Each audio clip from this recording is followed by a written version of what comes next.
you could come out with a logo that designers are like, oh my gosh, and it just falls flat with voters. Like, you're not designing for designers, you're designing for voters.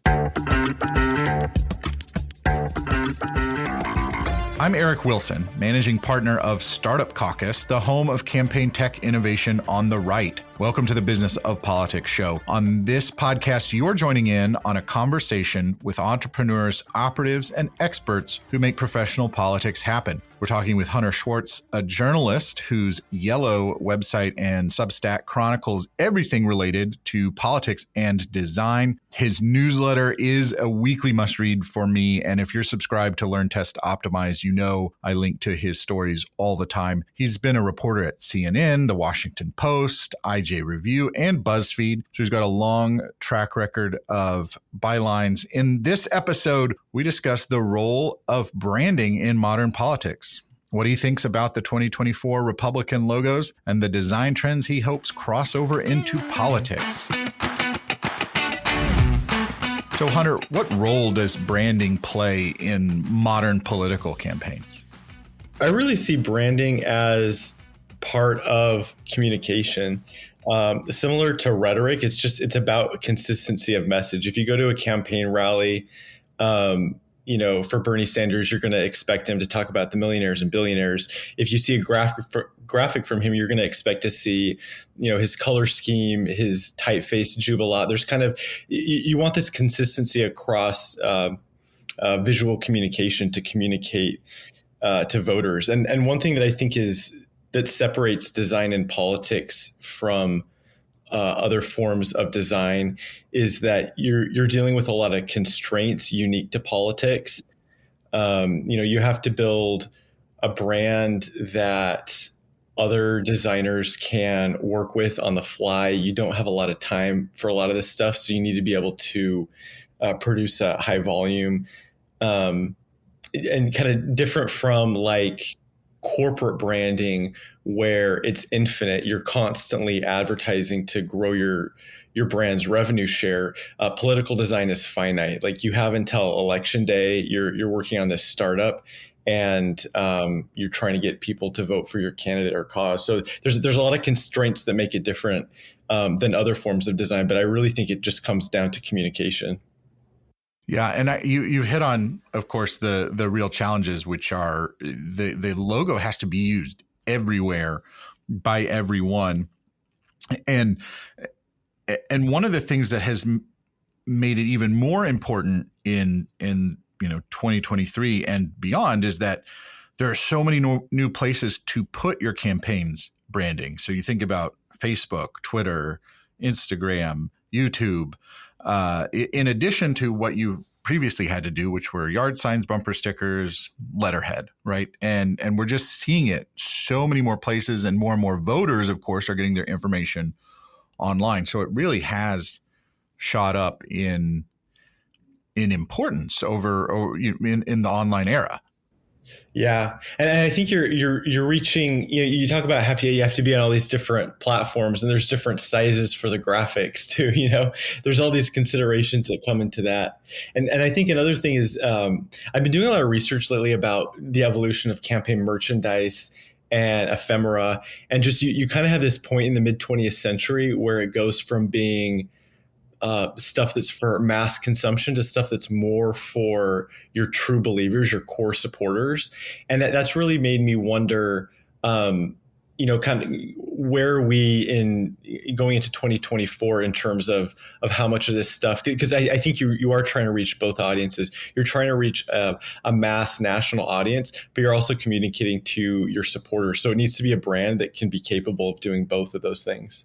That's really interesting observation that it has shifted of, I think your campaign merchandise was something that you would pass out and give to as many people. And it reflects kind of the shift that we've seen since the, mid 20th century to people consuming politics as entertainment. Right. So you have the super fans, and that's who the merchandise is being made for. Yeah, definitely. So you have to speak with a consistency of message while also being versatile enough that you can speak to many different audiences on many different platforms at different times in the campaign. I've done some work in Sweden, and for their elections, there are more restrictions about where they can spend money and how much they can spend. But one of the areas, and I didn't realize actually how vintage this must be, they can give out Frisbees, bicycle seat covers, sweatshirts. That is a key part of campaigning for the political parties. So there's just there's swag everywhere. So you mentioned some of the constraints in political design. How do Republican designs differ from Democratic designs? What restrictions do they share? What's different? Yeah, I mean, I think generally and broadly, you can say that Republican design, and not necessarily surprising, Republican design tends to be more conservative, more traditional. Democratic design tends to be more progressive, more cutting edge. And you're speaking to two different audiences.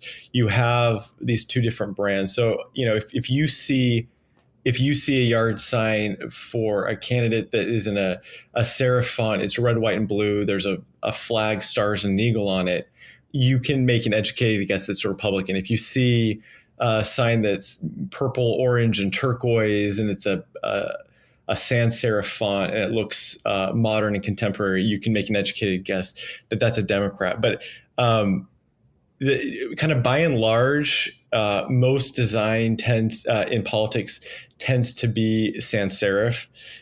Some data from the Center for American Politics and Design shows 69 of candidates in 2020 used sans serif typefaces. So it's, there are kind of these general things that you can look for, but there's always exceptions for every rule.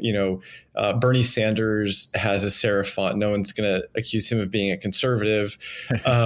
There's a candidate, I saw this is a really interesting name, Duke Buckner. He was a Republican running in South Carolina, and he was running against Representative Clyburn.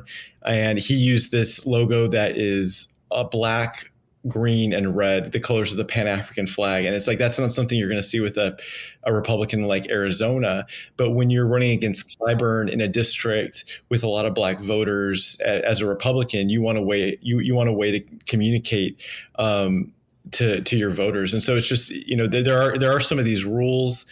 But for every rule, there's going to be a candidate somewhere who breaks it. But you can just kind of generally see that the Republicans tend to be more conservative, and so you do have a lot more with their design. So you do have a lot more restrictions about how you visually communicate.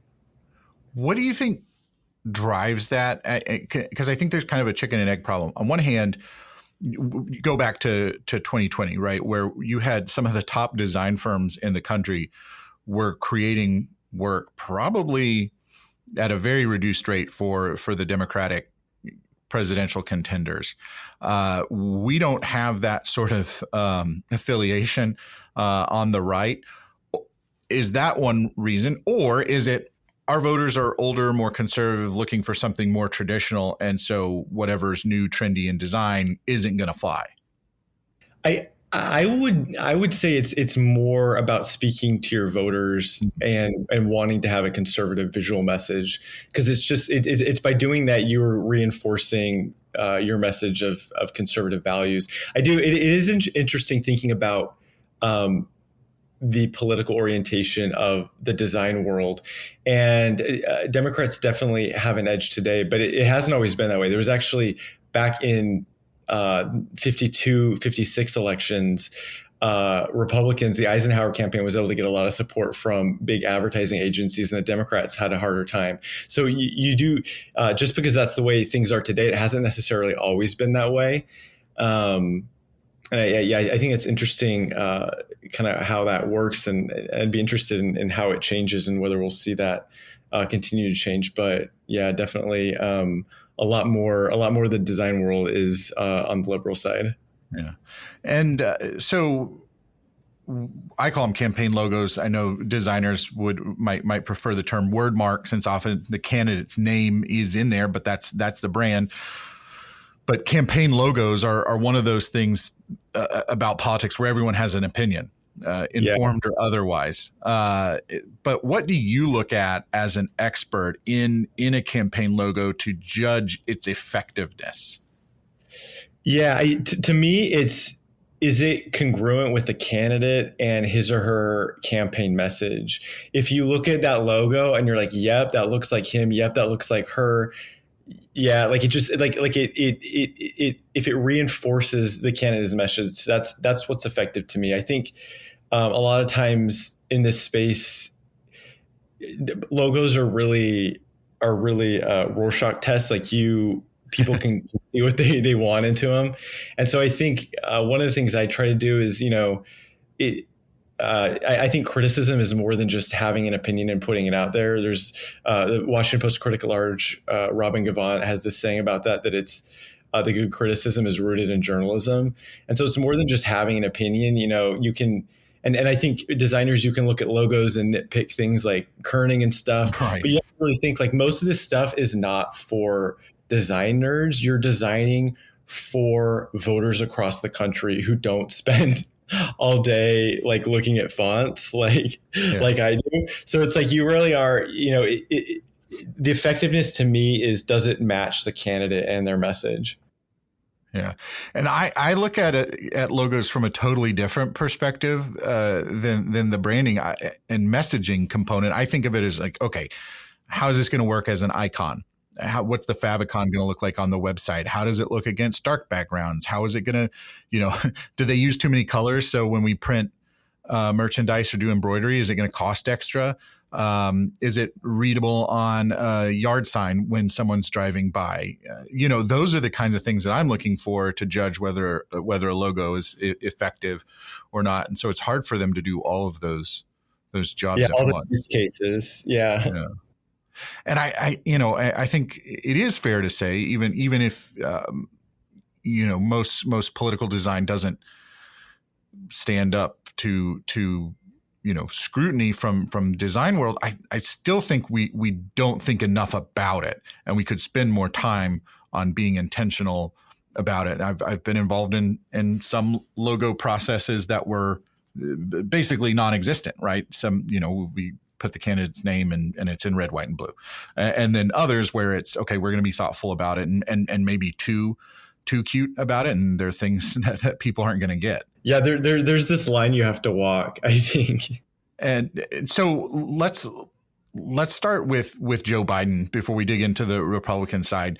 What's his campaign up to on the design front? Yeah. So they updated the branding a little bit. I mean, to me, presidential reelection campaigns are almost the funnest to look at, because you have a brand that's now been around long enough that people are familiar with it, but you're able to start playing with it a little bit. You're able to start adding some texture, some new elements. So it is interesting to watch what they do. And, the Biden campaign updated its logo. They made that E flag waving.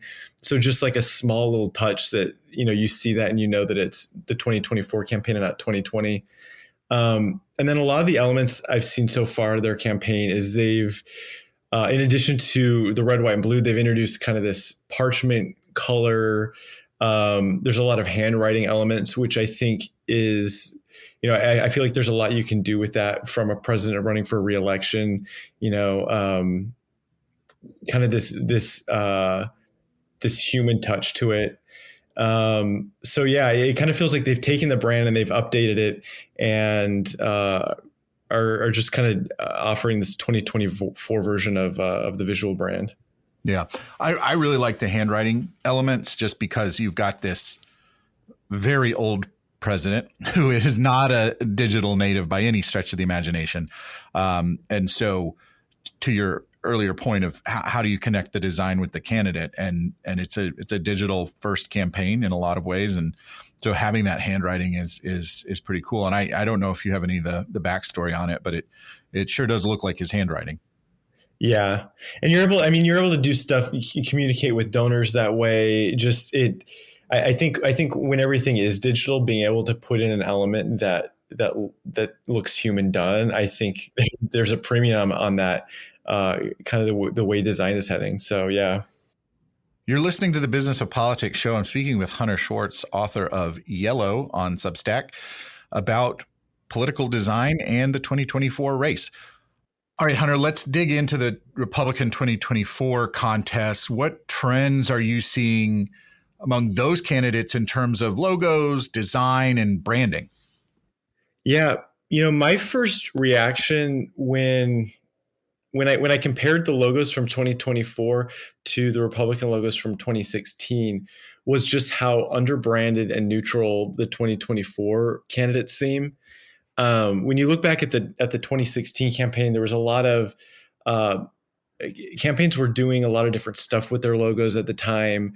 The Jeb logo, Marco Rubio did a logo in all lowercase. Rand Paul had this logo that made a kind of a liberty torch out of the negative space in his name. You had a lot of different interesting things, and fast forward to 2024 and you have a lot of candidates who are using sans serif logos. Kind of some of it just looks kind of standard. If you were to ask an AI chatbot to make you a campaign logo about something like very just kind of neutral and underbranded.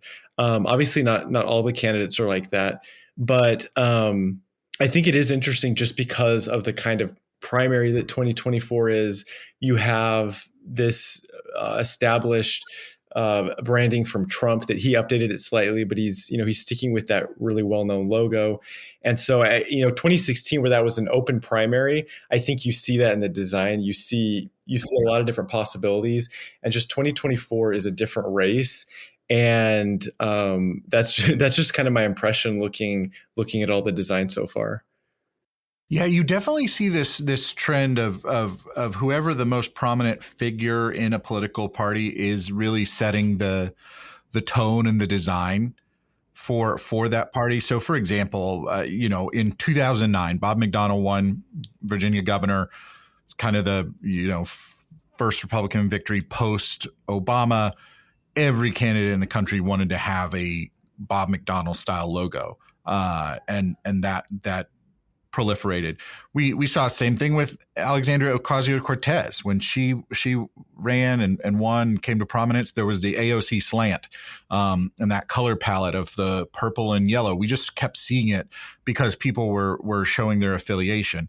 And in the current Republican Party, Donald Trump is a very important figure, and I think you see people wanting to align towards that. We saw a lot of Trump copycat logos, but you don't want to stray too far from that vocabulary right now.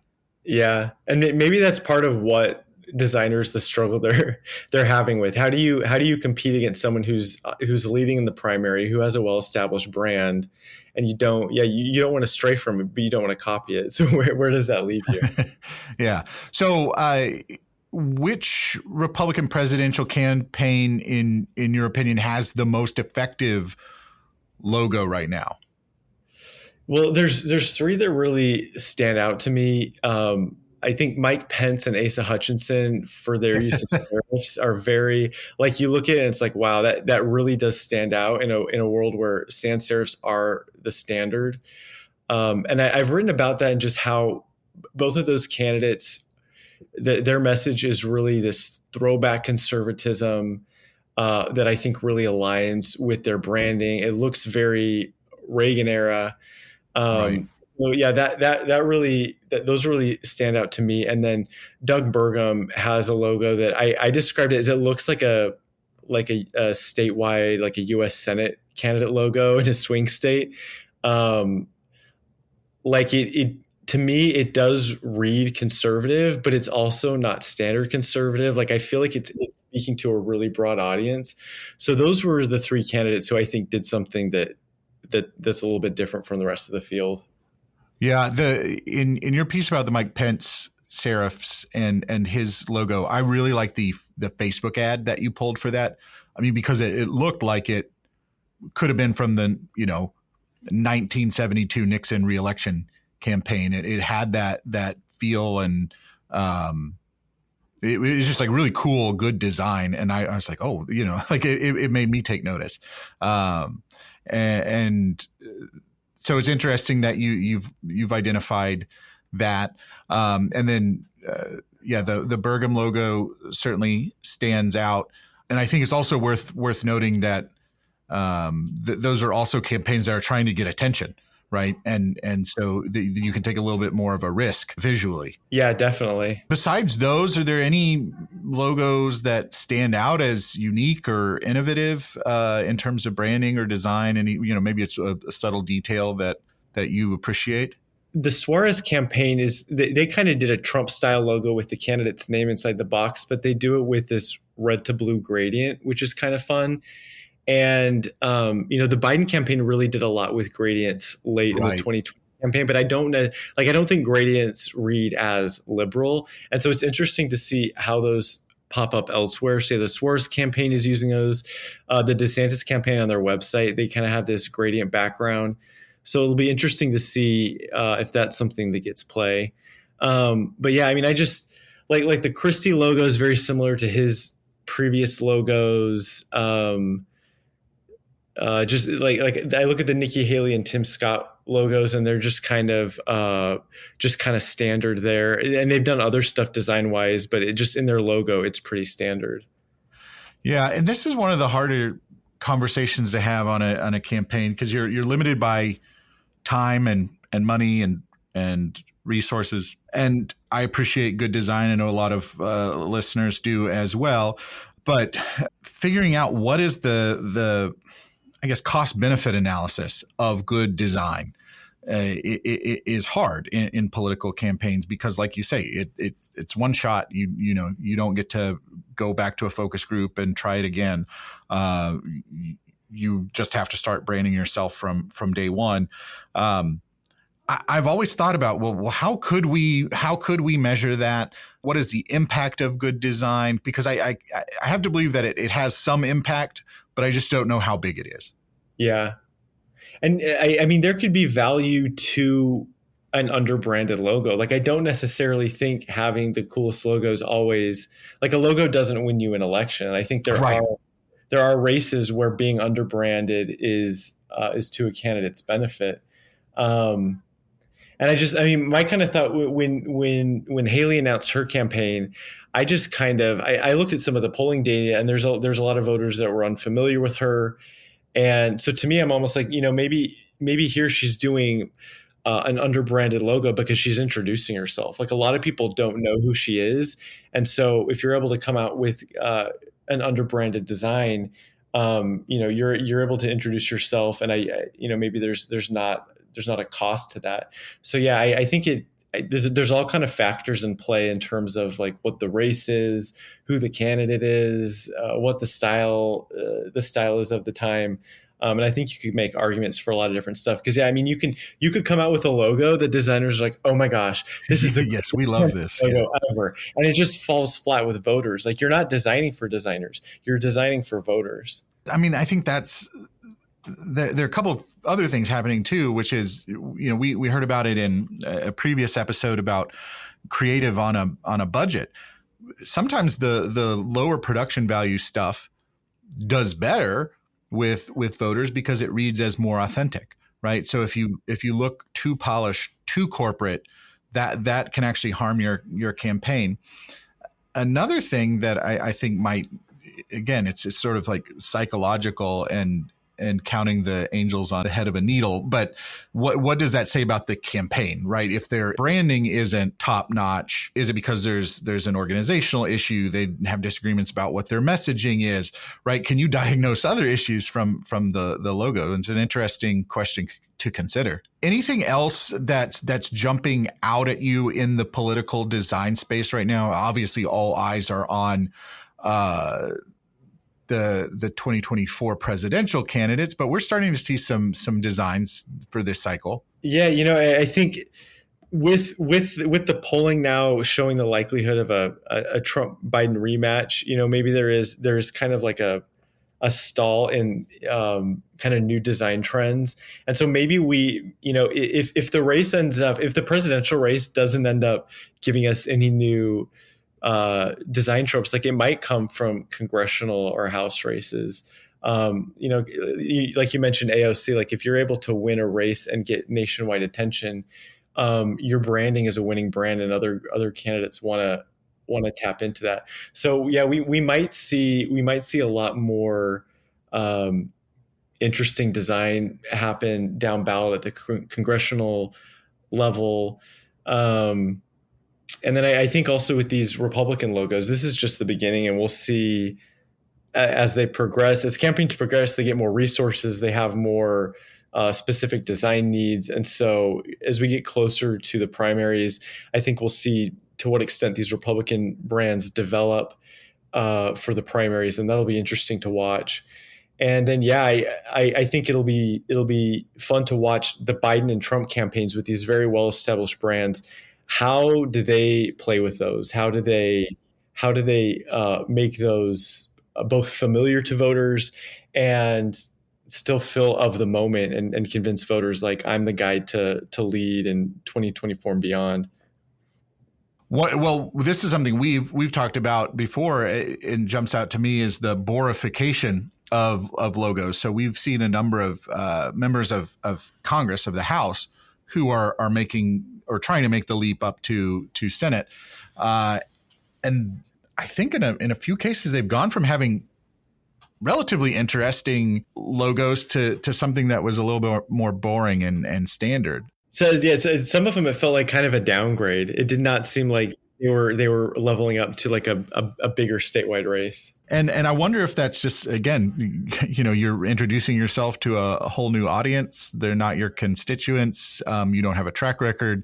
And so being underbranded might be an asset there. It's just fascinating to sort of see that progression.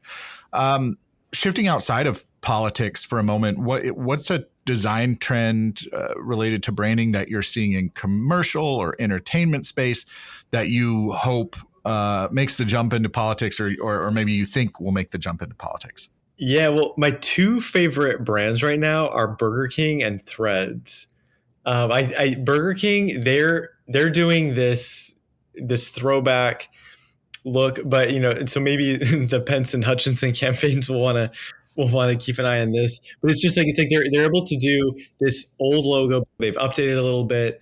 They have this really hearty serif font, really fun colors. So I look at what they're doing as a way to do throwback in a modern, fun, exciting, compelling, dynamic way. Yeah, like it doesn't have to be stodgy. And so, yeah, I kind of look at that and I wonder if serifs become more popular, if Burger King's kind of a model for how to do that in a relevant way. Yeah, and I there's an interesting challenge from a designer's perspective of, you're bringing back something that's old, but you've got to make it new again, and you've got to use it in these places that it didn't have to be used in the 80s and 90s. Yeah. So it's an interesting challenge, but I think Burger King has done it right. Like it's fun to watch how they've built that brand. And then you mentioned Threads, the new social network from Instagram and Meta. Yeah, the thing that I was really interested in by that was just how neutral it was, and it's just literally just black and white. And to me, it kind of felt like they, on purpose, they kind of wanted to have this blank slate, because here's this new social network. People are trying to figure it out.